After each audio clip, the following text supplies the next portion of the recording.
நாமக்கல் மாவட்டம் வேலகவுண்டன்பட்டி அருகே சிங்கிலிப்பட்டி கிராமத்தைச் சேர்ந்தவர் சஞ்சய். 22 வயதான இவர் கோவையில் உள்ள தனியார் நிறுவனத்தில் வேலை பார்த்து வந்தார். புத்தாண்டு விடுமுறைக்கு ஊருக்கு திரும்பிய சஞ்சய் வேலகவுண்டம்பட்டியில் உள்ள டாஸ்மாக் கடையின் அருகே நின்று மது அருந்தியுள்ளார். அதேபோல் பெருக்காம்பாளையத்தைச் சேர்ந்த யஷ்வந்த் உட்பட அவரது நண்பர்கள் 4 பேரும் அதே பகுதியில் மது அருந்தியுள்ளனர்.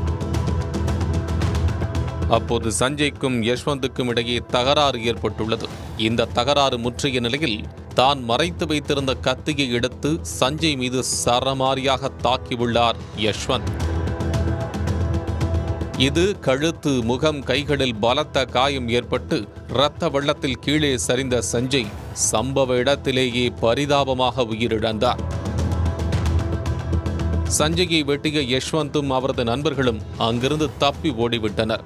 இதுகுறித்து தகவல் அறிந்த வேலகவுண்டம்பட்டி போலீசார் சம்பவ இடத்துக்கு விரைந்து சென்று சஞ்சயின் உடலை கைப்பற்றி பிரேத பரிசோதனைக்காக நாமக்கல் அரசு மருத்துவமனைக்கு அனுப்பி வைத்தனர்.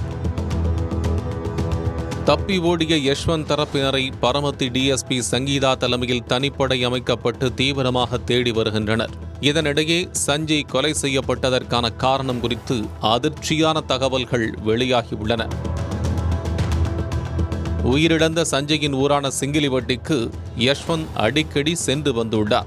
அப்போது யஷ்வந்தை வழிமறித்த சஞ்சய், நீயெல்லாம் எங்க ஊருக்குள்ள வரக்கூடாது என மிரட்டியதாக தெரிகிறது.